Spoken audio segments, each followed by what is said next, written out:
County. I want to thank all of you for being here today to make sure that we can share important information with our families that's timely and accurate. Thank you. Today at 11 o'clock approximately, the Fulton County Board of Education, Department of Health gave us notification that one of our employees has tested positively for COVID-19, otherwise known as the coronavirus. This particular employee is a teacher for us. It serves in an itinerant teacher capacity and serves both Bear Creek Middle School and Woodland Middle School. The employee fell ill last Friday and was subsequently hospitalized. I'm not in a position to tell you what hospital or what condition he's in. I'll leave that to other officials.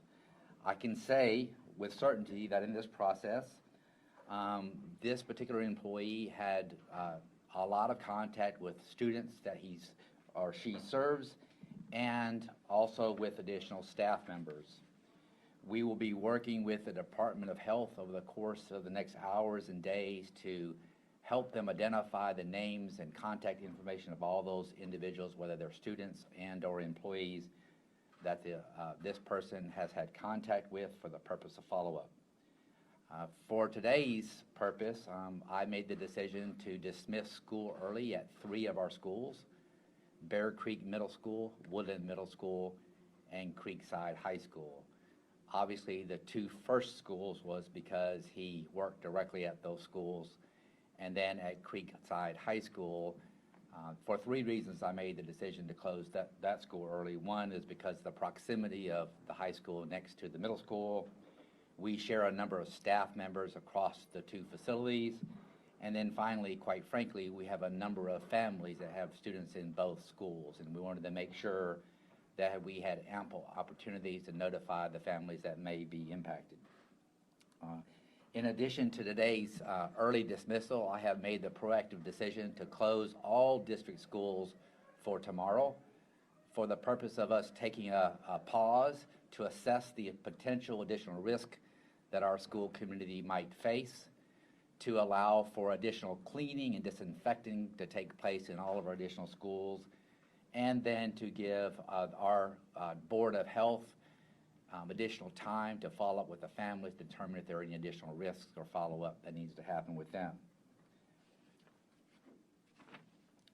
We will continue to post updates about the information that we have here at Fulton County Schools on our website, which is www.fultonschools.org. We will also communicate with our families as more information becomes available directly. A decision about the length of this particular closing for the district will be made tomorrow by 5 p.m. Meanwhile, I ask that FCS students, employees, and stakeholders follow the guidance that's given by local physicians, our state and local health departments, and national health care providers. We will post additional information on our website, once again at www.fultonschools.org. I want to thank all of you for coming today to help us share this important information. I also want to just thank our employees for coming to work and leaning in and being flexible to adapt to a changing environment here in Fulton County Schools. I'd be glad to answer a few questions. Yes, sir. Any known contact with others who already have confirmed cases of I'm sorry, the say virus? that again. Did this teacher have any known contact with others who have had confirmed cases of the virus in the state? Did they have any recent travel that may have exposed them? Do you know about how they... We were just informed of the incident today, or of the positive test results today. We have not had the opportunity to speak with this individual employee to determine any of that additional information. In terms of your communication with the parents. Just name those schools again. I know I got Creekside. Yes, sir. And the 2 elementary schools. Bear Creek Middle School. Middle Creek. Bear Creek Middle School. Okay. Woodland Middle School, and Creekside High School. Can you talk about your message to the parents of the children and students who've had direct contact with this teacher? What steps are being taken in terms of self-quarantine? What's happening with the folks that you know, adults and students who've had communication and direct contact with this teacher at those 2 schools in particular, and then sort of the crossover that you mentioned at the high school level? Very fair question. We are providing the Board of Health, the Department of Health, with the names and contact information for the students that and employees that we believe might have had direct contact We have reason to believe that there was direct contact. Obviously, it's a teacher. And so we're counting on them to do follow-ups with those families. We're not healthcare providers. And so we understand that that's their expertise, and we know that they'll be leaning in with those families and giving them very specific information. With that being said, I will say that we encourage all of our families, students, and employees that if you're health, stay home. If you're sick, stay home. And if you're not feeling well, call your local physician or the Department of Health to get additional guidance. Can you tell us which school? I didn't reference a man or a woman. Okay, will you? No, not today. I want to protect that person's privacy. Can you tell us at which school that teacher was teaching in? Which one of those 3 schools? Yes, once again, this particular teacher taught at 2 schools as an itinerant teacher. And so the person worked at Bear Creek Middle School and Woodland Middle School. There Yes, sir. are, as I understand, approximately 95,000, 96,000 students in this district. Of those students, how many had direct contact? Estimation, how many students and teachers had direct contact? Well, I don't want to speculate, but I will say on average, a teacher teaches 5 to 6 courses a day with 20 to 25 students. And that's in line with this teacher's average as well? I haven't looked at this particular teacher's specific schedule, but I would say that's very commonplace in schools. Specifically, Dr. Looney, can you go into what exactly will be done to cleanse the schools, to sanitize the schools? Well, this information is fresh to us. We have a pandemic plan in place, which includes disinfecting and cleaning our schools thoroughly. We will be implementing that plan tomorrow morning. We will be providing updates to our parents and to the broader community as the hours and days pass, and we will be giving specific information about what actions we're taking as it relates to cleaning. What was important to me today is to inform our community, our school community, and the broader community of this issue to figure out how we might move forward together. Yes, sir. You mentioned that tomorrow by 5 o'clock you'll be making a decision on how long schools may be closed for. What else is going into that decision? Why is it taking until tomorrow? Well, we have been in contact with obviously the state superintendent of schools and the governor's office, and we recognize that everything we do doesn't happen in the vacuum. It has a tremendous impact on the broader community. So by tomorrow, we'll have a better understanding of the risk factors that are at play, what the school district can do to mitigate that risk, and how it impacts the broader community. Dr. Moody? Yes, ma'am. In the back, did you have a question? Yes, will students be required to log on to complete assignments and things like that tomorrow? It's a great question. Fulton County Schools does have a digital learning plan in place.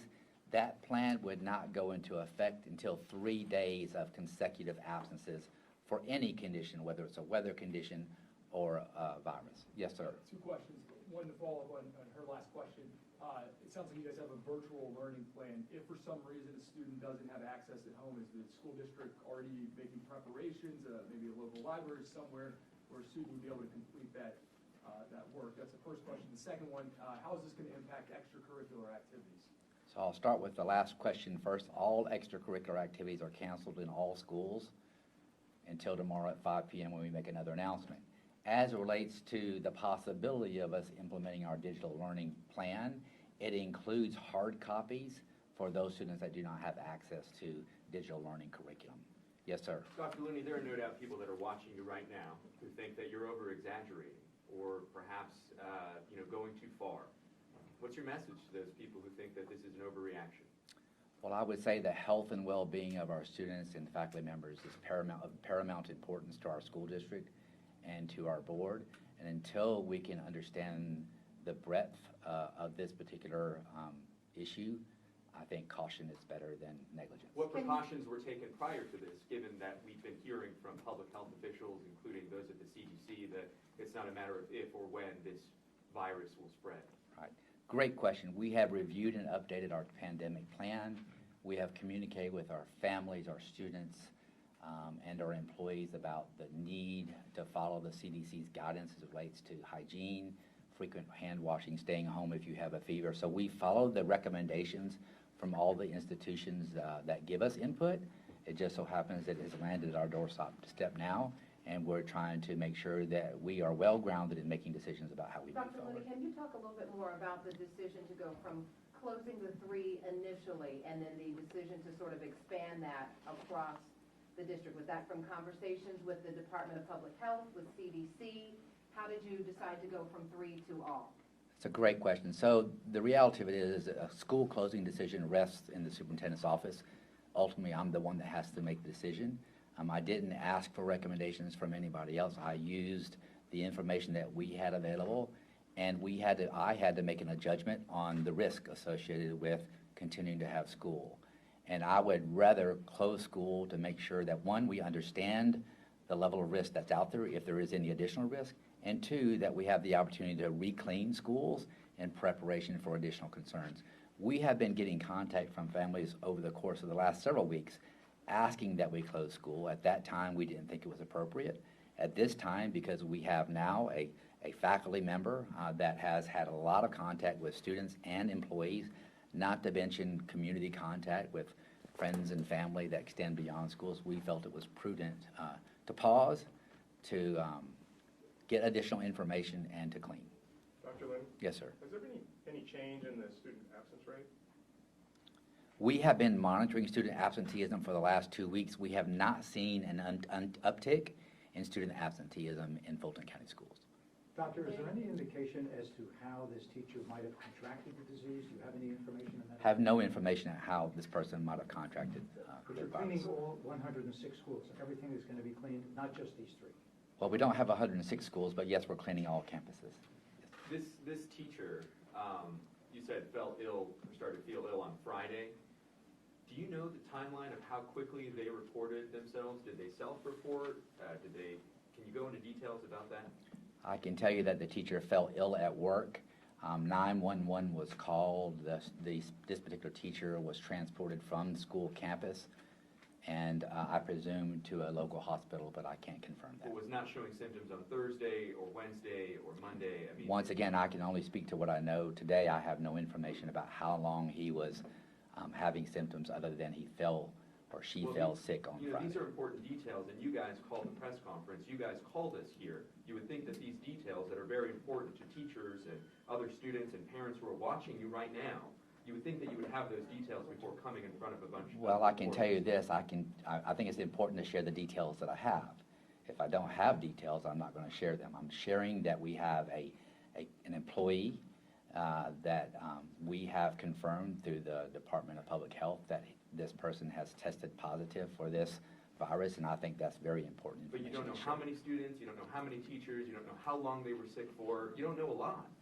That's true. That's one of the reasons we're closing school tomorrow, to find out more information. Dr. Yeah, Lynn, two more normally questions. when More someone has questions. fever-like symptoms, flu, you don't call 911. Was there something that stood out here? Yes, there was enough concern about this particular teacher's status that they thought 911 was an appropriate call. What does that mean? I mean, I recognize you're trying to stay within some HIPAA guidelines here, but what does that mean that you were concerned about the teacher's status? What? Well, quite honestly, we felt, or the folks at the school felt the teacher was having some other type of emergency that required immediate assistance. And you said was that transported from Bear Creek? Yes, They called that's 911 correct. From Bear Creek? That's Okay. correct. Dr. Final Lynn, question. You've been in education a long time. Have you ever handled a situation like this before? And also just, I mean, what's going through your mind right now? I mean, you got one of the largest school districts in Georgia, and there's no telling how many kids and teachers could be impacted by this. Just your initial reaction. Well, I can tell you as a school superintendent, the last thing I want to do is close schools. But at the same time, I have a responsibility to make sure that our public is informed and that we make decisions that we believe are in the best interest of our students. And that is, we want to get more information based on what we have now and what we believe we need to do to reopen schools successfully. We're going to do that in as expeditious way as possible, but we want to make it a decision in an informed manner. Are you frustrated? Thank you with very the much, process, everybody, though? for Like, coming. having to Have any other we teachers been tested? We appreciate you all very much, appreciate you coming. How will you update? We moving will forward? continue to provide information on our website, and we will have contact via our FCS communications where we can respond to media inquiries.